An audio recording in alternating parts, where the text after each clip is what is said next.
다리오가 자기의 뜻대로 고관 120명을 세워 전국을 통치하게 하고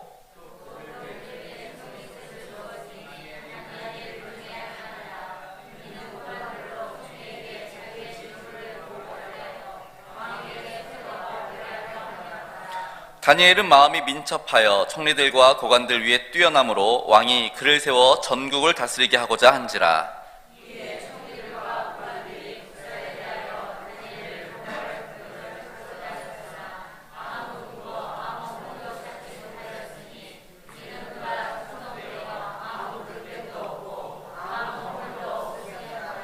그들이 이르되 이 다니엘은 그 하나님의 율법에서 근거를 찾지 못하면 그를 고발할 수 없으리라 하고,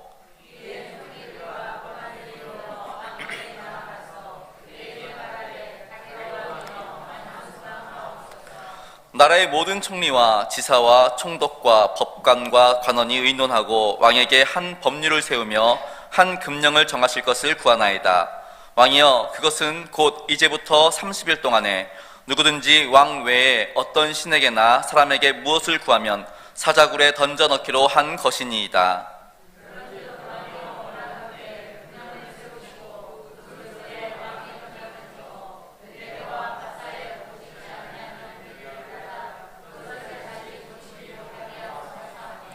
이에 다리오 왕이 조서에 왕의 도장을 찍어 금령을 내니라. 다니엘이 이 조서에 왕의 도장이 찍힌 것을 알고도 자기 집에 돌아가서는 윗방에 올라가 예루살렘으로 향한 창문을 열고 전에 하던 대로 하루에 3번씩 무릎을 꿇고 기도하며 그의 하나님께 감사하였더라. 아멘. 예, 우리 함께 축복의 인사 한번 나눌까요? 나는 축복의 통로입니다. 자신이 없으세요? 다시 한번 크게. 나는 축복의 통로입니다. 우리 옆에 사람들 향해서 당신도 축복의 통로입니다. 당신도 축복의 통로입니다. 당신도 축복의 통로입니다. 예. 언제나 그리스도인으로서 하나님의 축복의 통로가 된 삶 살아가실 수 있기를 바랍니다. 세계적인 땅콩 생산지는 미국의 알리바마주라고 합니다. 그 주의 엔터프라이즈라는 도시의 재판소 앞에 비석으로 세워져 있는 이상한 돌탑이 하나 서 있습니다. 이 돌에는 이렇게 쓰여져 있습니다. 우리는 목화를 갉아먹었던 벌레에게 심심한 감사를 표한다. 이 벌레는 우리에게 번영의 계기를 주었고 하면 된다는 신념을 주었다. 목화 벌레들이여, 다시 한번 그대들의 노고에 감사를 바친다 라는 내용의 글귀입니다. 벌레들한테 지금 그대들의 노고에 감사를 드린다. 사람들이 그렇게 써서 비석에다 이렇게 새겨놨습니다. 이 알리바마주는 원래 목화 생산이 주 업종으로 하는 농촌 지역이었습니다.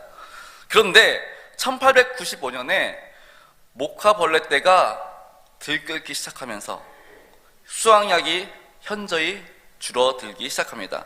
실직자가 생기고 파산자들이 생겨나면서부터 이 지역의 목화 재배가 완전히 무너지기 시작합니다. 사람들이 이사하고 굶고 병들고 일자리를 구하느라 아우성을 치기 시작했습니다. 그때 남은 사람들이 이제 어떻게 하냐? 여기서 우리가 끝날 것이냐? 아니면 새롭게 길을 찾을 것이냐? 그리고 노력하게 됩니다. 이 땅에서 그러면 이 목화벌레를 피해서 우리가 재배할 수 있는 것이 무엇이 있을까?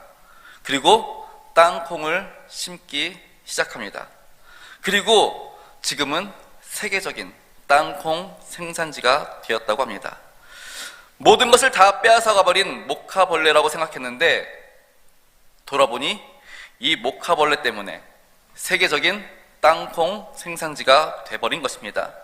그래서 사람들은, 이 동네 주민들은 목화벌레에 공적비를 세웠다고 합니다. 위기지요, 위기. 목화벌레 때문에 그동안 주워 생산했던 그 목화가 다 죽게 되었으니 그 마을에게는 위기였는데 그 위기를 기회로 삼아서 다시 한번 도약하게 되는 놀라운 일들을 경험하게 되었던 것입니다.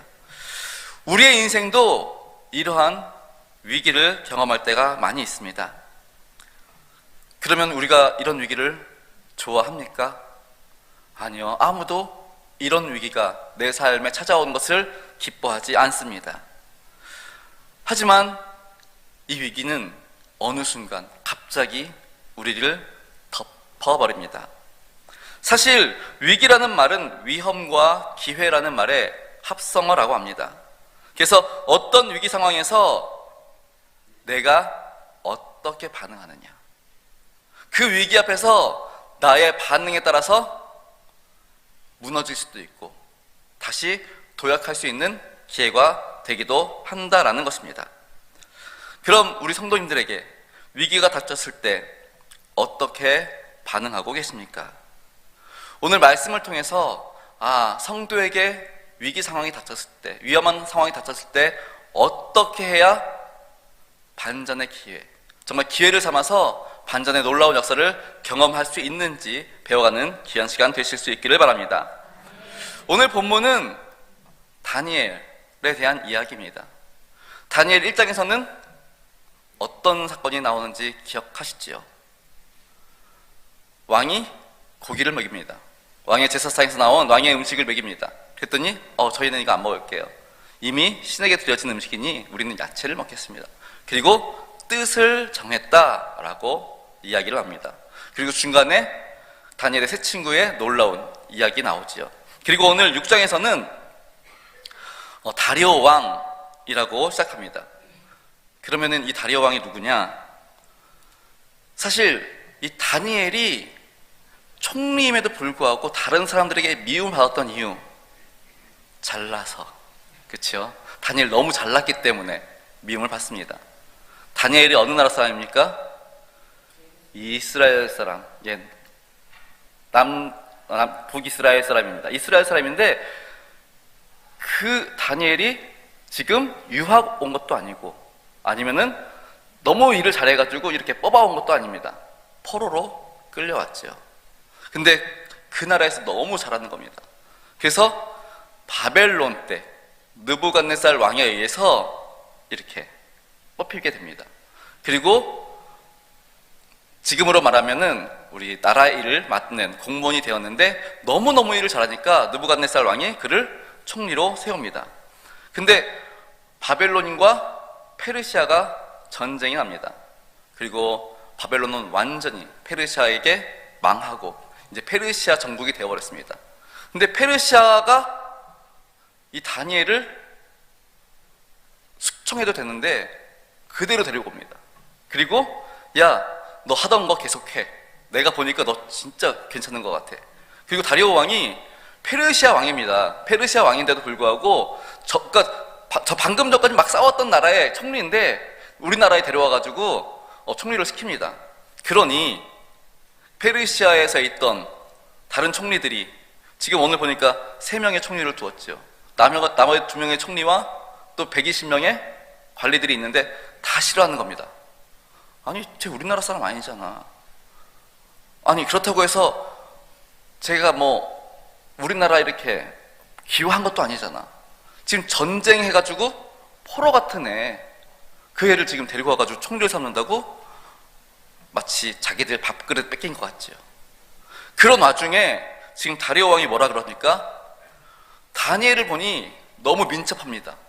발 빠르게 움직이고 다리오 왕의 마음을 딱딱 헤아려가지고 딱딱 일을 준비합니다. 얼마나 기분 좋습니까? 그래서 전국을 다스리게 하려고 합니다. 그러니까 총리 위에 총리, 왕 바로 밑에 그런 사람을 만들려고 하니까 더 이상 있다가는 우리 밥그릇 다 뺏기겠다. 그래서 이제 다니엘을 고소할 명분을 찾기 시작합니다. 근데 아무리 봐도 고소할 명분이 없네요. 저는 참 이 말씀이 참 은혜가 됩니다. 그래, 그리스도인이 이래야지. 세상 사람들에게 뭐라고 욕하고 싶은데 욕할 거리가 없습니다. 욕할 건덕지가 없습니다. 가정에서도 잘해, 사업장에서도 잘해, 일터에서도 잘해, 만나는 사람한테 다 잘해. 그러니 뭐라고 흉 잡고 싶은데 흉 잡을 게 있어야죠. 다니엘이 꼭 그런 사람입니다. 뭔가 고소할 거리가 있었으면 좋겠는데 고소할 거리가 없습니다. 우리 일산명석교회 성도님들도 이런 멋진 그리스도인이 되실 수 있기를 바랍니다. 아무튼 이렇게 잘났으니 못난 사람들 입장에서는 아주 배가 아파 죽겠지요. 그래서 이제 본격적으로 다니엘을 고소하려고 하는데 유일하게 딱 하나 걸리는 거 뭐요? 신앙, 종교, 그걸로 이제 물고 늘어집니다. 그래서 왕에게 찾아가서 금지령을 하나만 내립시다.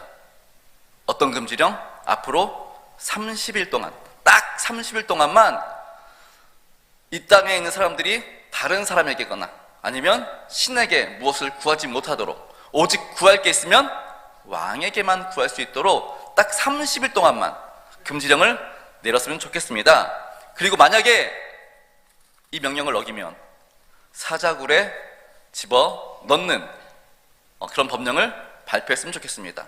그리고 30일 동안 절대로 이 법은 번복될 수 없음을 알리는 왕의 도장을 찍었으면 좋겠습니다. 그랬더니 왕이 좋아. 그리고 도장을 찍습니다. 그리고 그 금지령을 발표하게 됩니다. 물론 다니엘도 오늘 보니까 10절에 보니까 다니엘도 다 알고 있었다고 합니다. 그럼에도 불구하고 아랑곳하지 않습니다. 그리고 하던 대로 창문을 열고 이스라엘 향해서 기도하는 다니엘의 모습을 보게 되죠. 우리가 읽진 않았지만 이 뒤에 어떻게 됩니까? 이제 고소당하지요. 그래서 다니엘은 사자굴에 들어가게 됩니다. 이 말씀을 보면서 예전에 어떤 분이 그런 얘기 하시더라고요. 다니엘이 융통성이 없어. 30일만 참으면 되는데 굳이 사자굴까지 들어갈 위험을 못하러 해. 30일 딱 참았다가 30일 지나고 다시 창문 열고 기도하면 되지. 융통성이 없어. 그렇게 말씀하시는 어떤 분을 제가 들은 적이 있습니다. 그때는 저도 어렸어가지고 그래 참 그럴 수도 있겠다 그랬는데 이제 좀 커가고 말씀을 보다 보니 그분이 잘못됐더라고요. 이게 뭐 하는 겁니까? 타협하는 거죠. 세상과 타협하는 겁니다. 근데 우리 그리스도인들이 이거 너무 잘해요. 조금 불리하면은 타협하는 게 너무 많습니다. 그러니까 하나님의 말씀 그리고 하나님께서 원하시는 거 그 일 향해서 나가는 게 아니라 조금 불리해지면 좀 쉬었다 할까? 좀 피해갈까? 이런 타협을 할 때가 있다라는 것입니다. 위기 앞에서 그렇게 타협하는 모습들. 그런데 성경에 그런 인물들 많이 나옵니다. 아브라함, 하나님께서 말씀하셨어요. 고향과 친척과 아버지의 집을 떠나 내가 지시할 땅으로 가라 하더니 아브라함이 아멘 그러고 출발 갑니다. 그래서 하나님이 말씀하신 약속의 땅 가나안에 딱 도착했어요. 하나님이 약속하셨고 하나님이 말씀하셨으니 그리고 순종했으니 모든 게 다 잘 풀려야 되는데 그 땅에 흉년이 옵니다. 그랬더니 늘 하던 대로 내 가축들을 먹이기 위해서 물을 찾아서 목초지를 찾아서 아래로 애굽으로 가더라는 겁니다. 하나님은 가나안 땅을 약속하셨는데 지금 아브라함은 애굽으로 내려가는 타협하는 모습을 보이게 됩니다. 그런가 하면은 우리 롯기에 보면은 엘리멜렉이라는 사람이 나옵니다. 그리고 나오미가 나오지요. 그 땅에 베들레헴에 흉년이 들었대요. 그랬더니 다 싸들고 모압 땅으로 이주합니다. 왜? 그곳에 물이 있으니까. 그곳에는 먹을 게 있으니까. 그런데 이렇게 세상과 타협하면 결국 어떻게 됩니까? 더 큰 위험을 만나게 되는 것을 보게 됩니다. 아브라함 애굽 가서 어떻게 됩니까? 잘 됩니까? 사라 뺏기죠. 잘못하면 태가 아주 그냥 끊길 뻔했습니다. 다음 세대 끊길 뻔했습니다. 하나님의 도우심 아니었으면 정말 사라도 잃고 자기도 잃고 그럴 뻔했습니다. 엘리멜렉은 아들 말론과 기럨 다 같이 모압 땅에서 10년 동안 살면서 다 죽게 되는 그런 어려움을 만나게 되는 것을 보게 됩니다. 난데없이 찾아온 이러한 위험, 모든 사람들이 인생의 위험을 만나게 되지만 이러한 위험을 우리는 경험할 때 두 가지의 부류의 사람들을 보게 됩니다. 아까도 말씀드린 대로 이 위험 앞에서 모든 것을 다 잃어버리는, 엘리멜렉처럼 나오미처럼 다 잃어버리고 정말 전부여 의지여 이러고 오는 사람이 있는가 하면, 이런 위기를, 이런 위험을 기회로 삼아서 하나님 앞에 나의 믿음을 드러내 보일 때 하나님이 우리 가운데 함께 하셔서 놀라운 기적의 역사로 반전시키는 놀라운 일들을 행하는 것들을 볼 수 있습니다. 그래서 오히려 믿음이 한 단계 더 성숙하는, 그래서 아브라함은 참 재미있습니다. 처음에는 그렇게 가나안 땅에 갔다가 그 흉년에 다 사들고 애굽으로 가서 그 어려움을, 그 위험을 피하려고 했다가 결국에는 사라도 잃어버리고 큰 어려움을 당했지만 나중에는 어떻게 되죠? 나중에는 이삭을 바치라고 하잖아요. 근데 거기서 네, 아멘 그러고 자기의 믿음을 보입니다. 하나님께 내가 하나님 얼마나 사랑하는지 아세요? 내가 하나님 얼마나 신뢰하는지 아세요? 내 믿음 보여드리겠습니다. 딱 보여드렸더니 하나님이 더 놀라셨잖아요. 아브라함아 그만 그리고 약속하신 복을 주시는 것을 보게 됩니다. 그러니까 똑같은 상황입니다. 위험이 찾아오는데 그 위험 속에서 어떤 사람들은 모든 것을 빼앗기고 모든 것을 놓치기도 하지만, 어떤 사람들은 그 위험 속에서 더 하나님을 신뢰하고 의지함으로, 그리고 나의 믿음을 드러냄으로 말미암아 더 놀라운 복을 받게 된다라는 것입니다. 그래서 예수님께서는 마태복음 10장 29절에서 이렇게 말씀하십니다. 참새 2마리가 한 아사리온에 팔리지 않느냐? 그러나 너희 아버지께서 허락하지 아니하시면 그 하나도 땅에 떨어지지 아니하리라. 이 말씀이 무슨 말씀인지 아시겠습니까? 이 세상에 일어나는 일들은 우연은 절대 없다라는 겁니다. 모든 것이 하나님의 계획 속에 있고 하나님의 섭리 가운데 있다라는 것입니다. 그래서 우리 인생에 어려움이 찾아오는 것, 우리 인생에 위기가 찾아오는 것 역시 하나님의 섭리 가운데 있다라는 것입니다. 그렇다면 오늘 낮에 우리 김창호 목사님께서 철로 역정 이야기 하시면서 그 사자 이야기 하셨잖아요. 그 가운데로 가래요. 그랬더니 못 간다고 했더니 천사가 뭐라 그랬어요? 하나님은 감당치 못한 시험을 주시지 않는다. 하나님의 선하심을 믿는다면, 하나님이 이 세상을 창조하셨고 오늘도 당신의 계획과 섭리 가운데 우리를 이끄심을 믿는다면 우리는 이 믿음에 고백할 수 있어야 됩니다. 하나님은 우리에게 감당치 못할 시험을 주시는 분이 아니야.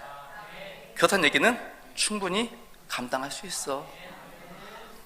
그 말씀을 믿는다면 오늘 우리 앞에 있는 어려움들 그리고 위험들 우리의 믿음으로 극복해 내실 수 있게 되는 것입니다. 그리고 이 모든 일들 가운데 우리의 삶을 온전히 하나님께 내어 맡길 수 있어야 한다라는 것입니다. 예전에 우리 한때 베스트셀러였던 내려놓음이라는 책이 있었습니다. 혹시 기억나시나요? 내 생각 내려놓고 내 판단 내려놓고, 이게 뭡니까? 온전히 나를 하나님께 맡기는 거, 내어 맡기는 거.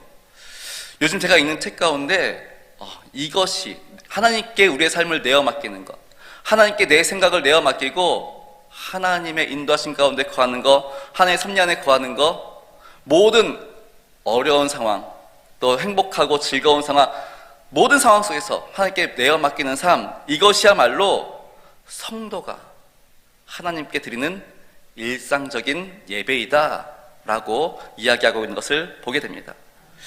사랑하는 성도 여러분, 우리의 믿음은 위기의 순간에 갑자기 생기는 게 아닙니다. 다만 위기의 순간에 우리의 믿음이 드러나는 것 뿐입니다. 그러니 우리의 믿음을 평소에 키우셔야 됩니다. 키워놓으셔야 됩니다. 그래서 위기의 순간에 하나님이 욥의 믿음을 모르셨을까요? 하나님이 욥의 믿음을 모르셔가지고 사단한테 시험해봐, 그래가지고 그 큰 어려움, 고난 당하고 있을까요? 다 압니다. 아는데 굳이 왜? 뭐 다른 거는 모르겠지만 하나님은 보고 싶었던 것 같습니다. 욥의 믿음, 정말 말로만이 아니라 정말 이런 상황 속에서도 욥이 하나님을 찬양하는 그 믿음을 보고 싶었던 것 같습니다. 수많은 믿음의 선배들이 그런 일들을 겪습니다. 애매한 고난을 당할 때가 있습니다. 그럼에도 불구하고 하나님을 찬양하는, 사실 우리는 믿음이 되게 좋다고 말할 때가 있습니다. 그런데 정작 위험에 빠지면, 어려운 상황에 처해지면 우리의 믿음이 여실하게 드러납니다. 말로만이 아니라 정말 내 삶 속에서의 증거가 되어지더라는 겁니다. 제가 전에도 한번 말씀드렸지만 저희 부모님 권사님이시고 장로님이시고, 그리고 신앙생활 되게 열심히 하시고 기도하시면서 많은 응답도 받으셨고 많은 기적 역사도 체험하신 분이십니다. 그런데 저희 어머님이 매일 아침 새벽 예배 갔다 오시면 막 깨워가지고 5시에 갔다 오시면 한 6시쯤 되잖아요. 그럼 6시쯤 돼가지고 막 다 깨웁니다, 애들을 막.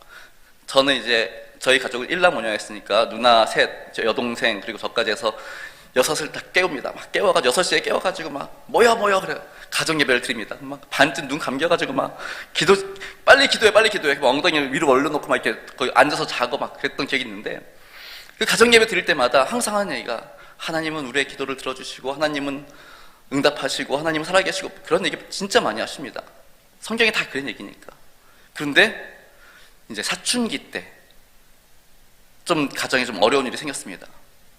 근데 저희 어머님이 항상 하셨던 말씀, 어려운 가운데 하나님께 기도해야 되고 하나님께 나아가야 되고 그래야 되는데 여기저기 다니면서 사람들한테 도와달라고 요청을 하시더라고요. 물론 기도하셨겠죠. 물론 제 눈에 안 보였으니까 제가 뭐라고 말 못하겠습니다. 근데 일단 제 눈에 보인 건 가족들 다 모아놓고 얘들아 지금 상황이 이러니 우리가 기도하자, 이게 아니라 뭐 본인이야 기도하셨겠지만 또 이제 사람들 만나서 도움을 요청하고, 그런 모습들을 보면서 전에 말씀하시던 거랑 다르잖아. 어려울 때 기도해야 된다며, 힘들 때 더 하나님 의지해야 된다며, 그런데 왜 이렇게 사람 찾아다녀? 그런데 왜 이렇게 사람 의지해? 그래서 사춘기 때 조금 이렇게 그런 적이 있습니다. 우리에게도 위기가 찾아올 수 있습니다. 하나님은 그 위기 속에서 우리의 믿음을 보길 원하십니다. 그럴 때 아까도 말씀드렸지만 위기 순간에 우리의 믿음이 갑자기 커지는 거 아닙니다. 평소에 우리의 믿음 생활을 잘 해왔을 때 좀 불편하지만 좀 새겨드리셨으면 좋겠습니다. 우리가 새벽 예배 쉽지 않아요. 근데 왜 합니까? 이러한 것들로 하나님 앞에 우리의 믿음을 보이는 겁니다. 그리고 수요 예배 퇴근하고 힘들어요, 지쳐요. 근데 왜 드립니까? 우리가 하나님 앞에 우리의 믿음을 보이는 겁니다. 그렇게 우리가 하나님 앞에 우리의 믿음을 보일 때 하나님 우리에게 준비하신, 예비하신 은혜로 함께 해주지 않으시겠습니까? 오늘도 우리가 어려움에 만났을 때 우리의 믿음을 주님 앞에 보임으로 기회로 삼고 하나님의 영광 가운데 거하실 수 있기를 바랍니다. 우리에게 위기가 찾았을 때 갑작스럽게 찾아오는 건강상의 문제, 신체적인 어려움 당하는 위기를 만나기도 합니다. 사실 근데 이거보다 더 위험한 위험이 있습니다. 바로 영적인 기갈입니다.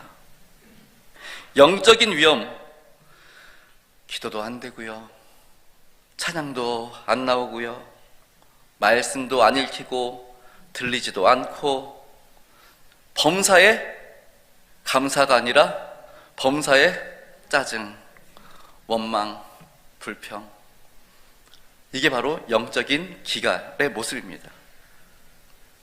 그런데 이때가 우리 인생의 정말 최대 위기입니다. 정말 위험한 상태입니다. 우리 입술에서, 우리 마음에서 감사가 사라졌다, 이거 정말 위험해요. 왜요? 하나님이 우리와 함께 하시는데, 하나님이 지금도 살아계셔서 나와 함께 하시고 내 안에 집을 짓고 살아계시는데 그 하나님이 안 보이는 겁니다, 지금. 그러니 원망하고 불평하고 짜증내지요. 그러니 우리의 영적으로 얼마나 큰 위험의 순간입니까? 그럴 때 우리 성도님들 어떻게 하셔야 합니까? 오늘도 온전히 주님만 바라보실 수 있기를 바랍니다. 나를 온전히 하나님께 내어 맡기시는 삶의 예배자 되실 수 있기를 바랍니다. 눈으로 보이는 것이 전부인 것 같지만 믿음의 눈으로 바라보실 수 있기를 바랍니다. 오늘도 졸지도 아니하시고 주무시지도 아니하시고 이 세상을 그 창조의 능력으로 지금도 관리하고 계시고 다스리고 계시며 또 지금도 우리를 지키시고 보호하시고 돌보시고 영원토록 우리의 출입을 지켜주시는 분, 나를 홀로 두지 아니하시고 영원토록 우리의 출입을 지켜주시는 분, 세상 끝날까지 내가 너희와 함께하겠다 약속해 주신 분, 그분이 지금 누구와? 나와 함께 하신다. 이 믿음 붙잡고 가실 수 있기를 바랍니다. 이 믿음 붙잡고 나아갈 때 하나님의 섭리, 하나님의 계획, 하나님이 나와 함께 하심, 이 믿음이 있다면 어떠한 위험이 우리 앞에 찾아올지라도 환경과 건강과 아니면 경제적인 문제 찾아오더라도 이 또한 하나님의 섭리 가운데 있으니 하나님의 사신 가운데 합력하여 선을 이루실 줄 믿습니다. 이 믿음으로 승리하게 될 줄 믿습니다. 우리 13명성교회 성도 여러분, 오늘 우리의 삶 가운데 어떤 위기를 만날 때든지 습관적으로 자신의 힘과 지혜를 의지하며 그 가운데 두려움으로 살아가는 모습이 아닌 모든 것이 주님의 섭리 가운데 있음을 믿고 온전히 나를 하나님께 내어 맡김으로 승리의 삶 살아가실 수 있기를 바랍니다. 그리고 그렇게 하나님께 내어 맡김으로 이제 내가 아니라 하나님께서 일하시는 그 놀라운 일들을 우리의 눈으로 목도하실 수 있는 그러한 기적을 경험하며 살아가시는 저와 일산명성교회 성도님들 되시기를 간절히 축원합니다. 기도하시겠습니다.